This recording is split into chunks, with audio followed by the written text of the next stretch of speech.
Good afternoon, ladies and gentlemen. I'm Jiang from China University of Petroleum. It is a great honor for me to attend the conference and share my research work with us. In the following, I will introduce my research work from 5 aspects. First one, the research background.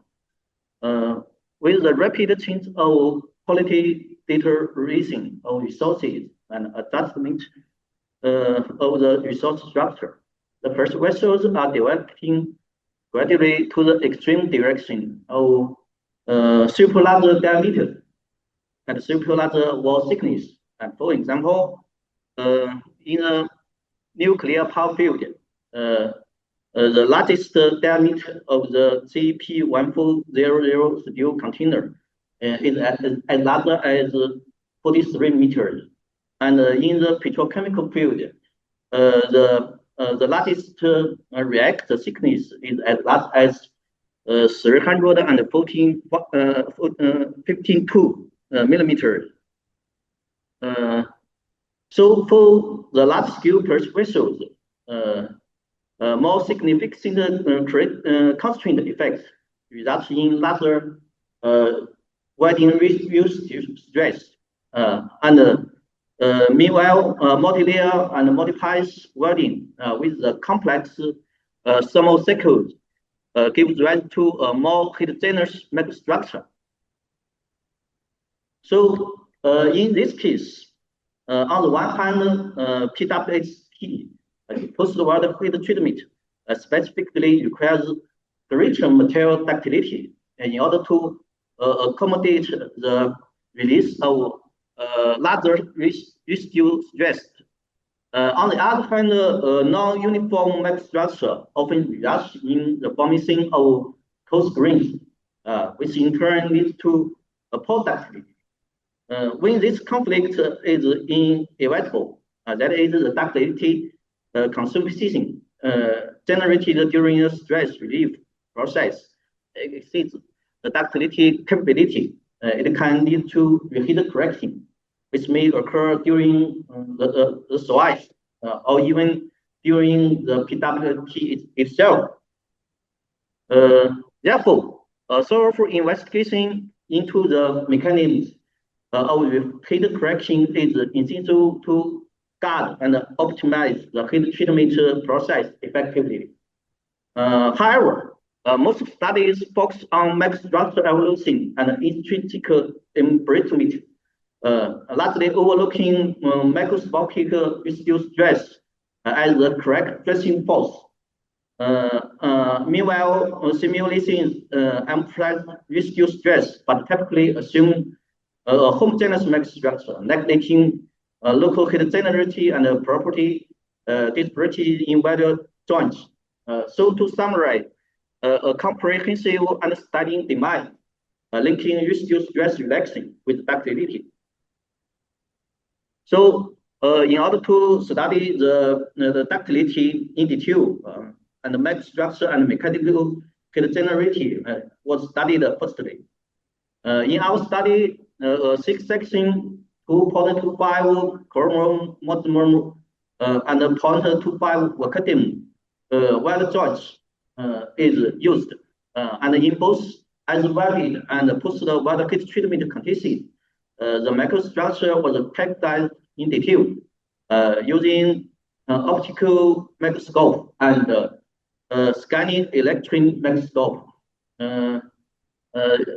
Meanwhile, the tensile stress across various microzones was tested by a self-developed continuous ball indexing system.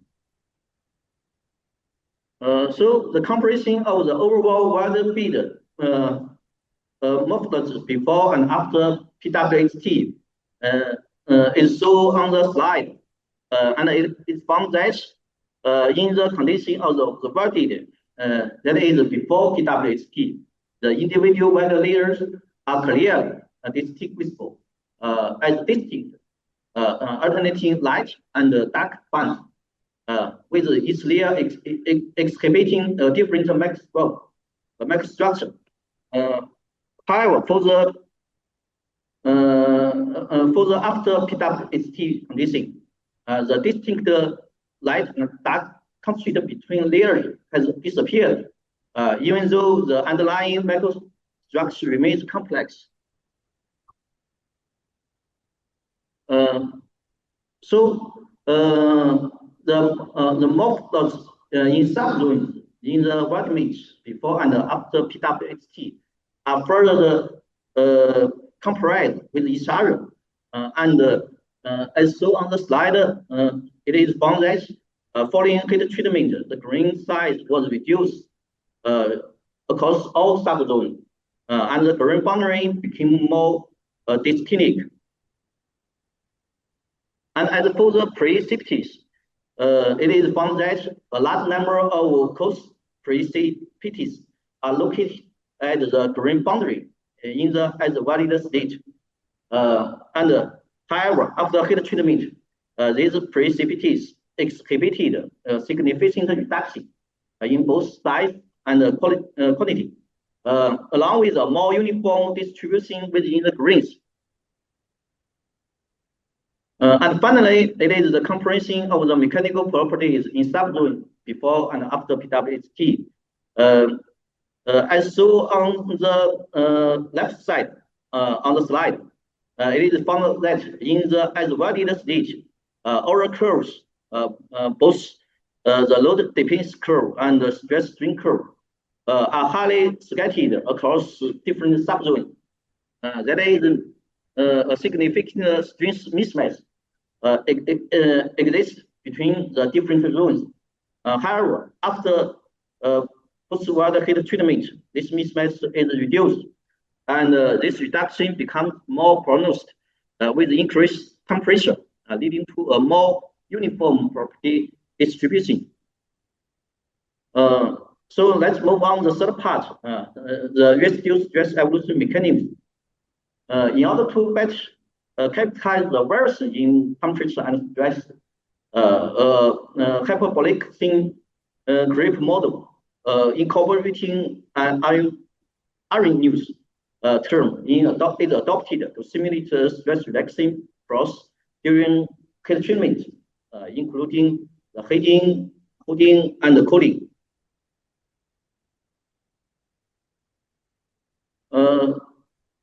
And the comparison of the residual stress distribution before and after PWT are shown on the slide.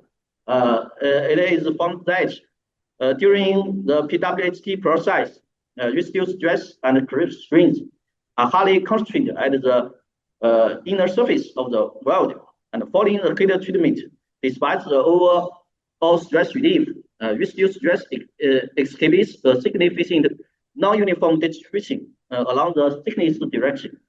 Notably, the stress distribution at the back clipping weld path exhibits a distinct local fluctuation. And the residual stress relief mechanism during the heat treatment is determined based on the analysis of the evolution of the stress and strain at the points A and B. It reveals that during the heating stage of the post-weld heat treatment, creep acts as the dominant mechanism governing residual stress relaxing, other than the holding process. Consequently, and the stress relief is primarily attributed to the ductility conservation accompanied where creep deformation. And the fourth part, the reheat correction mechanism. Firstly, it is the experimental design for reheat correction test to account for the combined effects of microstructure, heat generation, and residual stress in the welding joint. A saving reheat correction specimen was designed, and the finite element analysis was then employed to quantify the residual stress distribution and determine the applied load required to achieve the targeted stress level. And the specimens are prepared according to the actual microstructure distribution. That's as shown on the left side on the slide. Ensuring the wing node was precisely located within the target subzone, and the loading deflection of the specimen was adjusted based on the residual stress level in the valid state to induce an equality pre-stress at the node root. So it is the test result, and it is found that the susceptible zones for reheat correction are located in the HAZ of the back clipping wild, that is the number 5 specimen, and the cap size, that is the number 30 specimen. And the cracking primarily occurs during simulated and in service conditions after post-heat treatment, which indicates the insidious nature of this correction. Finally, it is a perspective on the reheat correction mechanism. The first one, compared to the 615 degrees Celsius heat treatment, the 715 degrees Celsius treatment significantly reduced cracking susceptibility, and precipitation cooling and grain refinement significantly increase the material's ductility results, and this allows subnet capability to sustain the ductility consumed induced by stress relaxation. And finally, it is the conclusion. The first one, PWHT promotes precipitated cooling and grain refinement,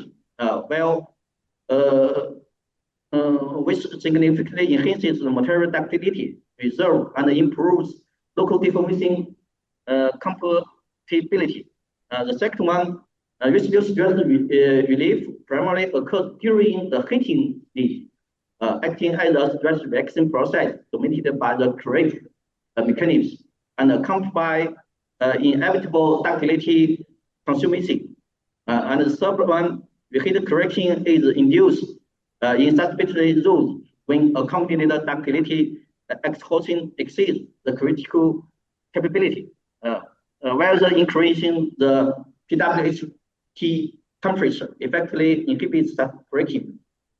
That's all. Thank you. Thank you for the teaching.